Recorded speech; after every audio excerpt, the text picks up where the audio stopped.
Hello student, आज का हमारा टॉपिक है कंट्रोलिंग कॉन्सेप्ट एंड प्रोसेस।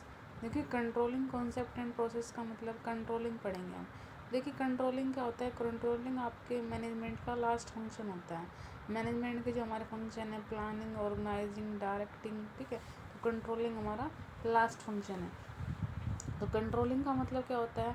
इसमें हम एक्चुअल और स्टैंडर्ड के बीच कंपैरिजन करते हैं कि एक्चुअल में क्या किया है और हमारा एस्टिमेटेड कितना था, उनके बीच कंपैरिजन करते हैं। और एक्चुअल और स्टैंडर्ड में जो कंपैरिजन होता है तो उसका रीज़न कैलकुलेट करते हैं, देन करेक्टिव एक्शन लेते हैं। तो ये आपका क्या है? कंट्रोलिंग। कंट्रोलिंग आपका इम्पोर्टेंट फंक्शन है, ठीक है, मैनेजमेंट में। इसमें हम कैलकुलेशन करते हैं कि एक्चुअल में ये वर्क होना चाहिए था, सॉरी स्टैंडर्ड हम एस्टिमेशन लगा के चलते इतना वर्क होना चाहिए था, एक्चुअल में इतना हुआ, तो उसके क्या रीज़न है, देन उसके अगर जो रीज़न निकल कर आते हैं देन हम क्या करते हैं? करेक्टिव एक्शन लेते हैं, ठीक है। अब आता है characteristics and nature of controlling. देखिए, characteristics of nature of controlling important है और इसमें काफ़ी पॉइंट्स दिए हुए हैं, तो मैं यहाँ सिर्फ 10 पॉइंट डिस्कस करूँगी, ठीक है। बाकी बुक में काफ़ी दिए हुए हैं और आपको मैक्सिमम 10 बहुत होंगे, ठीक है। और ये आपकी यूनिट 3 चल रही है भाई। यूनिट 3 में आपके 3 चैप्टर है, कम्युनिकेशन, कंट्रोलिंग और कंट्रोलिंग का पार्ट 2। तो कम्युनिकेशन मैंने आपको पहले ही बताया कि कम्युनिकेशन हम पहले पढ़ चुके हैं, ठीक है। अभी आपने सेकंड सेम में कम्युनिकेशन पढ़ा होगा, इसलिए अभी मैंने कराया नहीं है। तो पहले हम कंट्रोलिंग पढ़ लेते हैं, उसके बाद अगर टाइम लगा तो देन कम्युनिकेशन को भी स्टडी हम कर लेंगे। तो फर्स्ट है, controlling is a fundamental management function.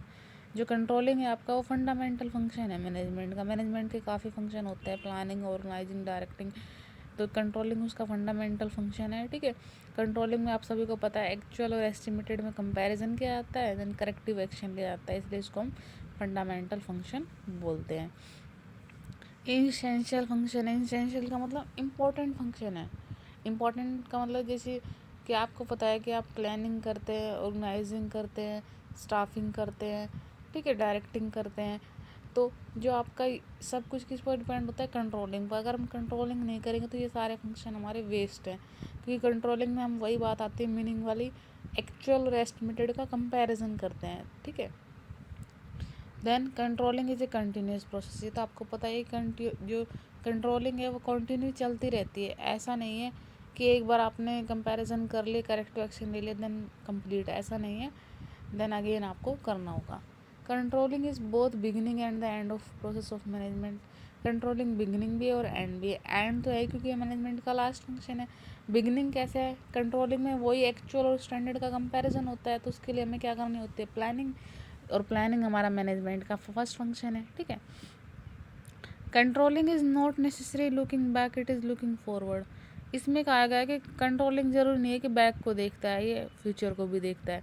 देखिए, बैक को इसलिए माना जाता है, वही इसमें एक्चुअल और स्टैंडर्ड का कंपैरिजन किया जाता है, और करेक्टिव एक्शन लेते हैं इसलिए किस पर होता है? फ्यूचर पर होता है, ठीक है।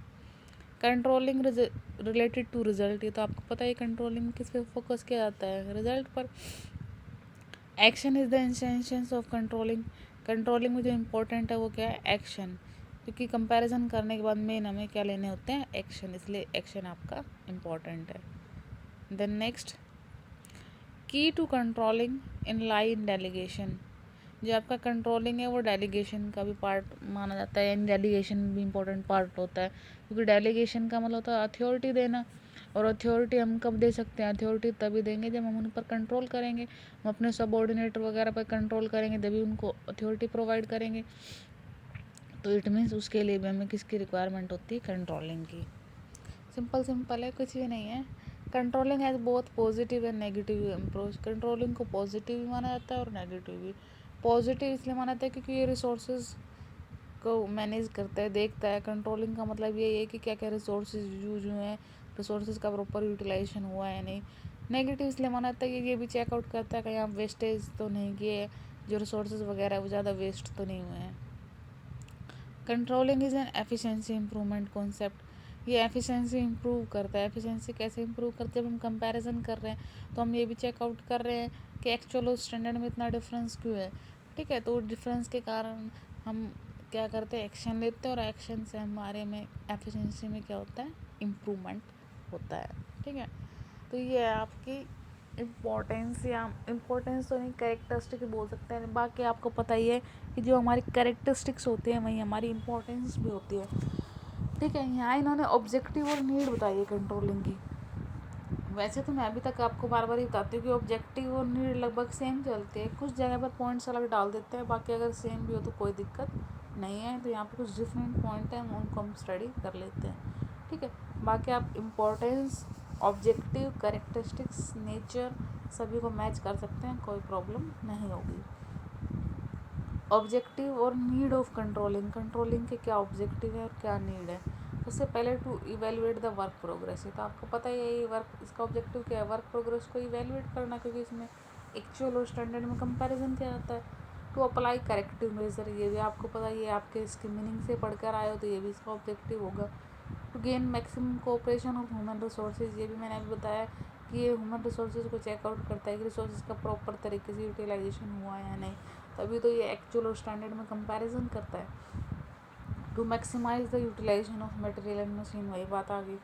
ये इसका ऑब्जेक्टिव रिस्पॉन्सिबिलिटी फिक्स करना है। रिस्पॉन्सिबिलिटी कैसे फिक्स करेगा, जब एक्चुअल और स्टैंडर्ड में कंपैरिजन करेगा, देन रीजन कैलकुलेट करेगा, देन रिस्पॉन्सिबल ठहराएगा ये। टू एम्प्लॉय को मोटिवेट करता है, वही पॉइंट सारे हैं। To make decentralisation possible, decentralisation को भी पॉसिबल ये बनाता है। तो सारे लगभग वही पॉइंट है, बस थोड़ा सा डिफरेंट इन्होंने दिखा दिया, बाकी मैंने आपको पहले बताए। ऑब्जेक्टिव, इंपॉर्टेंस, कैरेक्टरिस्टिक्स, नेचर लगभग सेम ही होती है। ठीक है, तो आज के लिए इतना ही। Okay, thank you.